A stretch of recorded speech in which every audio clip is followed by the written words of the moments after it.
I remember the first time, I was 14 years old, the first time I ever walked up those stairs in that dugout, saw that bull, still remember it, still remember the smell.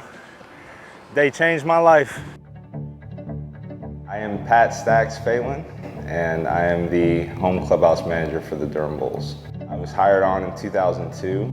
I remember the second Rick Krauscher struck out the last guy. Didn't really know how to react. We won the championship, people started celebrating, I started cleaning the coolers. People are celebrating on the field. I'm like dumping coolers and stuff. Like, I didn't know what to do. I got hired on by the Rays in 2008. I went to Columbus, Georgia in 2008, Bowling Green in 2009, Florida State League 2010 through 2017. Then back here in 2018.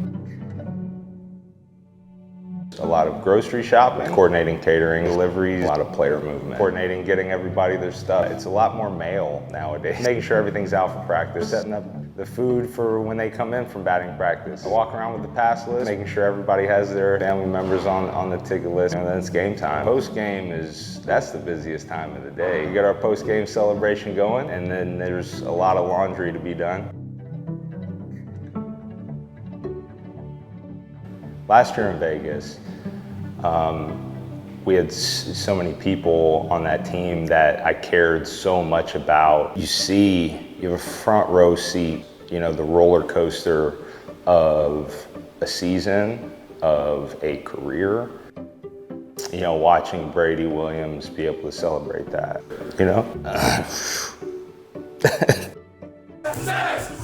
That's why I get emotional, is that you watch the pursuit of being great.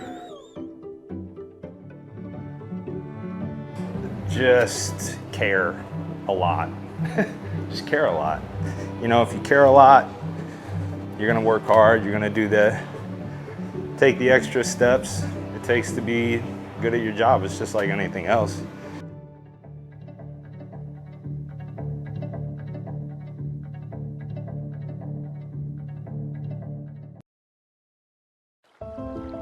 It's a hole you immediately know, just by hearing the number.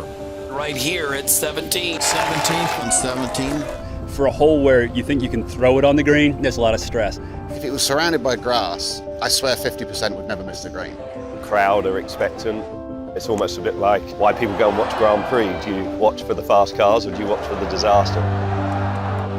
For some, it's a thorn in their side. It's left. Take, for example, Aaron Baddeley, who's put 13 balls in the water there since 2003, the most of any player. Great job of Pete Dye getting in your head. For others, it's a badge of honor. Ricky Fowler's played the hole 6 under the last 5 years. No one's been better. That's a good one, Ricky Fowler. Or Robert Allenby, who went 44 consecutive tee shots without finding the hazard. All good things eventually come to an end. The streak is over. For the guys carrying the clubs, it's arguably the most stressful hole in golf. It literally has that gladiator feel to it when you walk onto the tee, and then it's the sound and then the hush. If you're sitting around thinking about how hard it is, you're not doing yourself any good. Whether there's grass there or there's water there, it's 144 yards. Notice a caddy as he makes his way up the 16th fairway. He'll be looking ahead to 17. You're looking for guys' reactions back on the tee, the look of surprise. Boy, that flew further than I thought, and plug in those things in 20 minutes later when you're there. While all eyes are on the player looks to the caddy. And where is the caddy looking? Up. The camera tower, you can see the American flag. It's just whipping downwind. Hope to hell that's up. Because then it gives you the wind, then you should be all right. But sometimes they take it down. The guy's still there, but the flag's not there, and that makes a difference. You've got to hit the right piece. It offers a 3-putt opportunity at every turn. If you're 2 behind with 2 to go, yeah, you try and hit it straight at it. You might as well have a go there because 18's no gimmick. But I mean, rule number 1 is keep it dry. That's a certainty. Dave's been watching these shots all day, and they can tell if it's any good straight away. Because they hit it, and I look over to my right, and the guy's like, "Yeah, that's a good one." That hole plays really short, I believe because of adrenaline. Players get really amped up. So I learned pretty quickly to try to club down one less club than what you think it is, because he's going to hit it further. That wisdom comes through observation and by doing. Every Wednesday before the players, caddies select a club and take a shot themselves at the island green. We hit that caddy shot there, and Ricky likes to have a lot of fun with that and give me a hard time. So he'll usually draw something on my ball, right, H2O or shank or something of that sort, and cover it so that he can give me as many bad thoughts as possible. And it makes you appreciate just how good these guys are. I remember like it was yesterday. He hit such a good golf shot. And then walking up there, I'll never forget that, thinking how loud it was and everything that was going on, about how he was going to calm his nerves to hit that putt. Ricky Phelan owns the island green and the 2015 Players Championship.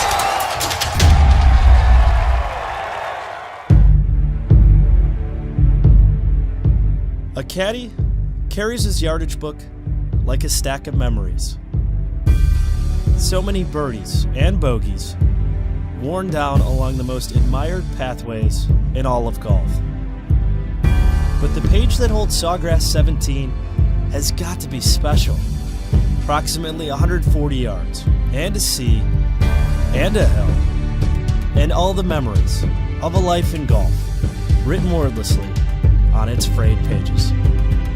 I think about it all year. I mean, I love that hole. I just love the atmosphere of the hole. I'm always thinking of that hole. When your caddy days are over, you would like to be able to look back and say, gosh, I was caddy for a guy that won the Players. That means a lot.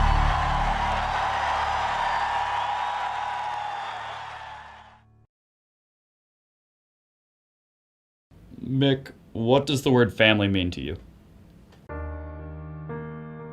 We understand that a plane has crashed into the World Trade Center. We have serious news of a major possible air crash in the United States. A major incident in Lower Manhattan. We just got a World Trade Center.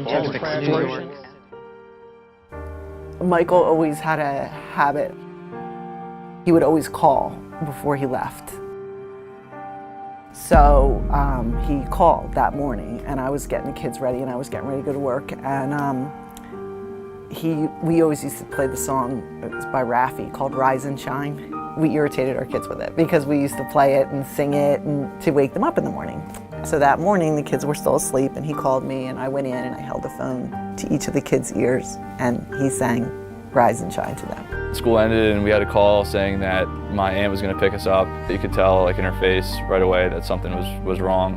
And she took us to a park that was like right near our house, Rose Tree Park. My mom was there waiting for us, and she told us that Daddy's plane had crashed and that he wouldn't be coming home.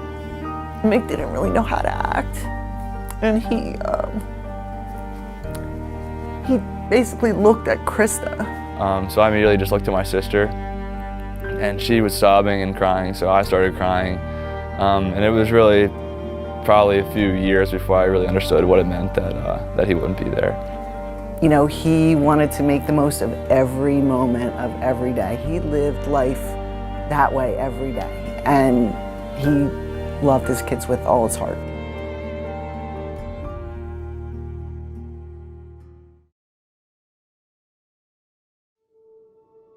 Mick started playing ice hockey right after his dad died. That was absolutely an escape from what happened. I'd found through other sports, but particularly through lacrosse, that sports were just kind of like a way where I could be like a normal person for a little bit. Around that time, I was going through life, and you could just tell people were looking at you like you had four heads on. Like it was like that's the kid, that's the family that everything happened to. So it was a way for me to escape from the rest of what was going on in life and just be a normal kid. By the time Mick got to his junior year in high school, he recognized, you know, I'm not playing hockey for the love of hockey. I want to play a sport in college that I love. So I remember meeting Coach Torpy, came to my visit, kind of the first thing that sticks out about him is just his physique, I guess. He's a tall, lean guy, big head and huge hands, kind of hard to forget. Well, I had a conversation with Dave Metzbauer, who was his high school coach at the time at Malvern Prep, and I got a chance to bring both Mick and his family down here on a visit. And the first time they were in the office, I really just fell in love with them. And you could tell that he had come from a pretty special family. The fact that he was so adamant about like building a family and a culture that was just a winning culture and just being together and as a group was something that just like it drew me in right away, and it was something that I've loved ever since. You know, it's not just the relationships you have while you're in college, but it's knowing that when you graduate, you've got a group of brothers that will do just about anything for you. The Tunnel to Towers run is a run in honor of Stephen Siller, who was a firefighter who worked in the Red Hook fire station in Brooklyn. And he was just getting off his shift of work on 9/11 when he got the news that the tower had been hit. And he, you know, basically, from the story that I've heard, he got in his car and was ready to drive through the tunnel and experienced it was extremely heavy volumes of traffic. So he got out, put all of his equipment on, ran through the tunnel, and then got to the tower and ended up obviously passing away.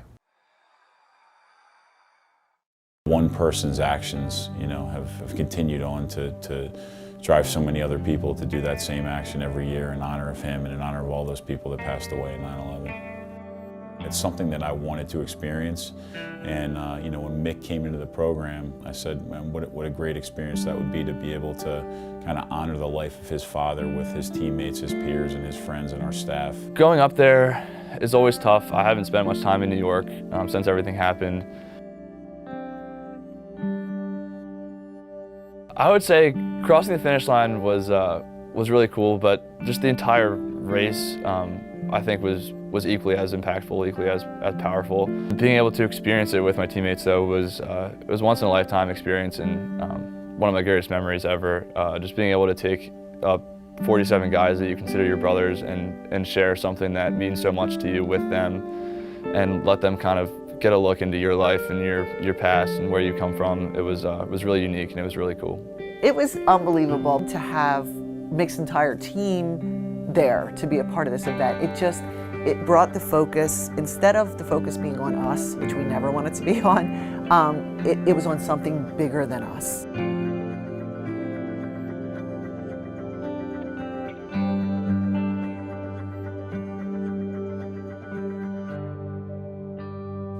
If you can kind of like surround yourself, I guess, with people that really care deeply about you, it makes the process easier.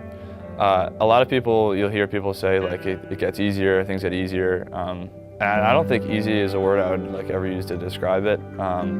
It doesn't really ever get easier. There's never like a time where I wake up and I'm like, oh, I don't miss my dad as much today. Life goes on. The people, if it's someone that you've lost that you're struggling with, that they would want you to go on, live your life, and do things just like if they were here. He has so many different facets of who he is. You learn a lot from a guy like that. Even as a 39-year-old coach, you can learn a lot from a player like that. I mean, we asked the guys in the fall to kind of, you know, say who they look up to on the team, and I think every single guy on the team mentioned Mick's name. But similarly to Michael, it's he has an old soul, you know, just kind, you know, just like Michael, just kind and gentle. Mick, what does the word family mean to you? Family to me means that that your family members will just do anything and everything they can to benefit you, and just the same thing right back, that you'll do anything and everything you can for your family members. It's a bond that can't be broken through anything, really. At no point will a bond of the family ever be broken. Even if someone passes away, you're still always there for that person.